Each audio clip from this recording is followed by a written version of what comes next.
আসসালামু আলাইকুম। কি অবস্থা সবার? তো ঢাকা বিশ্ববিদ্যালয়ে যে কটা চ্যাপ্টার খুবই ইম্পোর্টেন্ট, যেখান থেকে প্রত্যেক বছরই এমসিকিউ আসে, সেগুলোর মধ্যে অন্যতম হচ্ছে বিবৃতি নীতি। তো আজকে আমাদের আলোচ্য বিষয় হচ্ছে এই চ্যাপ্টারের একটা পার্ট, যেখান থেকে প্রত্যেক বছরই কম বেশি আসে। এবং সামনে কিন্তু রাজশাহী ইউনিভার্সিটি সহ জিএসটি গুচ্ছ, ভর্তি পরীক্ষা বা কৃষি গুচ্ছ যাদের টার্গেট থাকবে তাদের জন্য খুব ইম্পোর্টেন্ট হতে যাচ্ছে ক্লাসটি। আচ্ছা, এটা হচ্ছে আমাদের ভার্সিটি ম্যাথ কোর্স, যেটা হচ্ছে আমরা লঞ্চ করেছিলাম। ইতিমধ্যে অনেকেই মোটামুটি ভর্তি হয়ে গিয়েছে।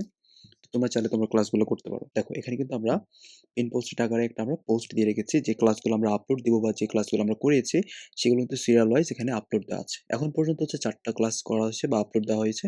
সরলরেখা পার্ট 2, বৃত্ত এবং পরাবৃত্ত। তোমরা চাইলে ক্লাসগুলা দেখতে পারো। প্রথমত আমরা একটা পার্ট মুখস্থ করব। এই পার্টটা মুখস্থ করলে তোমাদের জন্য ইজি হবে। এখন কোন ক্ষেত্রে তুমি সুবিধাটা পাবা সেগুলো ম্যাথ করতে পারলে আমরা বুঝবো। প্রথমত হচ্ছে আমরা লম্ব, ভূমি এবং অতিভুজ নিয়ে একটা সিকোয়েন্স মুখস্থ করব। কোনটা? যেমন ৩, ৪, ৫। ৩, ৪, ৫ এর মধ্যে কিন্তু একটা সিকোয়েন্স আছে। কিরকম?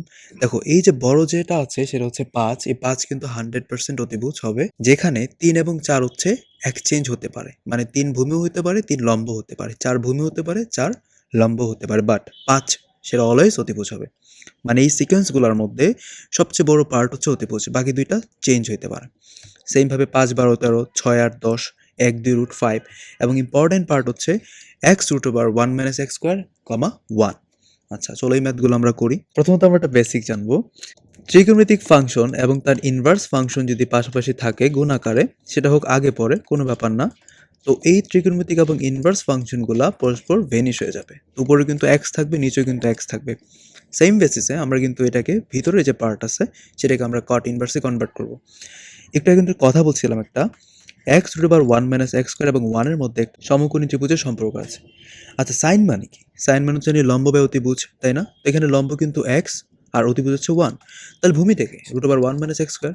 তাহলে আমার টার্গেট এটাকে কট করতে হবে এবং আমরা মনে রাখবো যে ইনভার্সটাকে কিন্তু আমরা ইচ্ছা করে অন্যান্য ফাংশনে চেঞ্জ করতে পারি। তাহলে আমরা এই সাইন ইনভার্সটাকে যদি আমরা কট ইনভার্সে কনভার্ট করতে চাই, তাহলে কট ইনভার্স কি আসবে? ভূমি বাই লম্ব। ভূমিটা কি ছিল? Root over 1 minus x square এবং লম্বটা ছিল এক্স। আচ্ছা, আগে কি ছিল? আগে ছিল ওটাকে কট। বললাম না, ত্রিকোণমিতিক এবং ইনভার্স ত্রিকোণমিতিক ফাংশনগুলো ভ্যানিশ হয়ে যায়। তাহলে আলটিমেটলি কি থাকে? Root over 1 minus x square by x. তাহলে উত্তর কোনটা? উত্তর হচ্ছে ১ নাম্বারটা। আচ্ছা, এখন আমরা দ্বিতীয় ম্যাথটার দিকে তাকাই। কি বলা ছিল এখানে? cos tan inverse cot sin inverse x equals to what?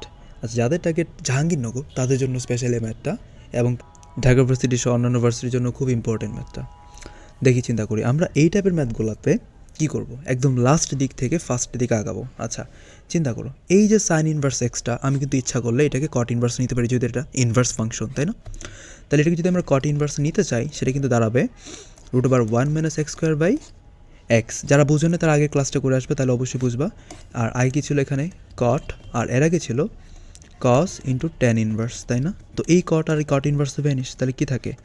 Cos into tan inverse root over 1 minus x square by x, তাই না? আচ্ছা, এখন যেহেতু এটা ইনভার্সে আছে, এটাকে আমি ইচ্ছা করলে কজ ইনভার্সে কনভার্ট করতে পারি। কেন?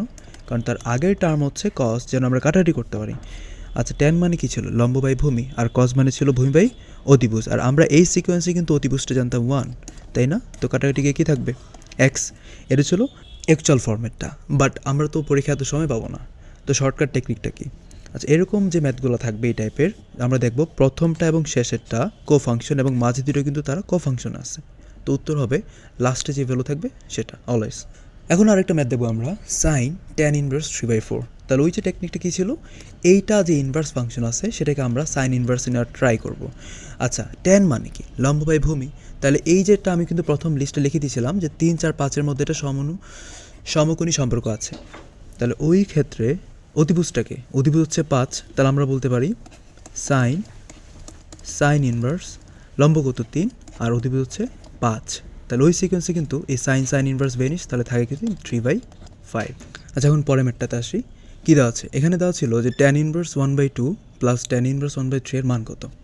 আচ্ছা, এটা কিন্তু ওই টাইপটা অ্যাপ্লাই করতে হবে যেটা হচ্ছে tan inverse x plus tan inverse y থেকে বিলং করে। এটা মানে কি? এই ফর্মেটটা আমরা জানতাম tan inverse x plus y by 1 minus x, তাই না? যদি আমরা বড় করে করি, বিষয়টা কিন্তু এরকম আসে, tan inverse 1/2 plus 1/3 by 1 minus বাকি দুটো গুণফল, মানে 1/3 ইন্টু 1/3। তাহলে আলটিমেটলি থাকে এখানে টেন ইনভার্স যদি আমরা লসাগু নিই 6 আর উপর চলে আসবে 5, নিচেও কিন্তু 5/6, কাটাটিকে কিন্তু 1 থাকে। আর টেন ইনভার্স 1 মানে জানি আমরা π/4। ওকে, আচ্ছা এখন আমি এটা শর্টকাটটা বলার আগে পরের মেটটা তো আসি, পরে দুইটা একসাথে বলা লাগবে। তো এই মেটটা দিকে আমরা তাকাই, এখানে কি দেওয়া আছে? এখানে দেওয়া আছে tan inverse 2 plus tan inverse 3 এর মানটা কত। তো সেম প্রসিডিউর করতে হবে, tan ইনভার্স 2 প্লাস 3/1 মাইনাস বাকি দুটো গুণফল মানে 6, তার মানে tan ইনভার্স 5/-5, তার মানে কিন্তু থাকতেছে এটা tan ইনভার্স -1।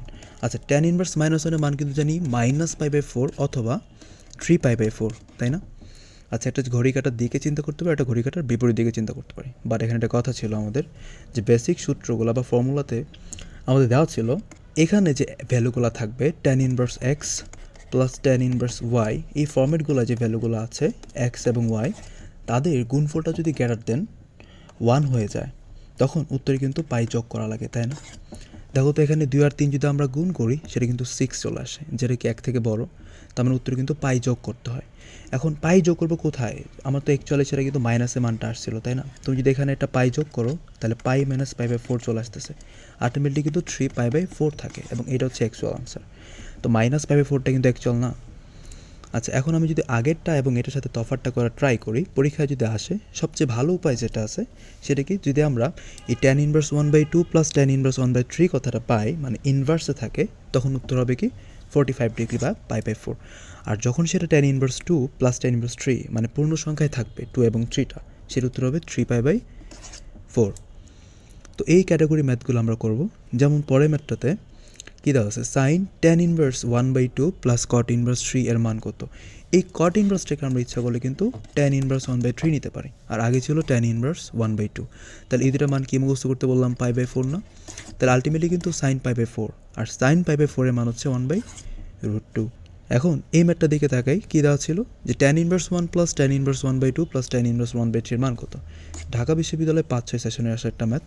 আচ্ছা এই ম্যাথটার বড় একটা নিয়ম ছিল, কী হবে, ওই যে আমরা কিন্তু ফর্মেটে শিখছিলাম যে tan inverse x plus tan inverse y plus tan inverse z মানে কী ছিল, tan inverse x plus y plus z minus x y z by 1 minus x y minus y z minus z x.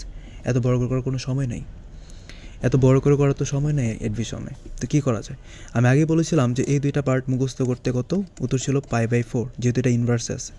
আর এটা মানটা কত, এটা মান তো আমরা জানি π/4। তুমি দুটো যোগ করে দেখো, π/4 প্লাস π/4 মানে কি 90 ডিগ্রি, মানে π/2। আচ্ছা এখন এই ম্যাথটাও আমরা সেমভাবে পারবো। যেমন একটু আগে বলেছিলাম যে tan inverse 2 plus tan inverse 3, যেহেতু সংখ্যাগুলো পূর্ণ সংখ্যা আছে, এটা কিন্তু আমরা যোগ করতে বলেছিলাম কত, এটা কিন্তু বলেছিলাম উত্তর ছিল 3π/4। আর আগের পার্টের উত্তরটা ছিল আমরা জানি π/4। আচ্ছা যেহেতু এটা tan ইনভার্স 1, তার মানে আলটিমেটলি এই মানটা হচ্ছে π/4 প্লাস 3π/4, তো আমরা কিন্তু পাই। এখন আমরা যেটা ভুলটা করব সেটা হচ্ছে কি জানো, এটা উত্তর এভাবে আসে tan ইনভার্স 0, করে দেখবা tan ইনভার্স 0 আসে। এখন আমরা ডাইরেক্ট বসাই দিই, এটার উত্তর হচ্ছে 0। বাট মনে রাখতে হবে tan 0 ডিগ্রির মানও তো 0, আবার tan পায়ের মানও তো 0, কারণ ট্যানের পর্যায় বা মৌলিক পর্যায় চিন্তা করলে কিন্তু পাই দিয়ে শুরু হয়, তাই না?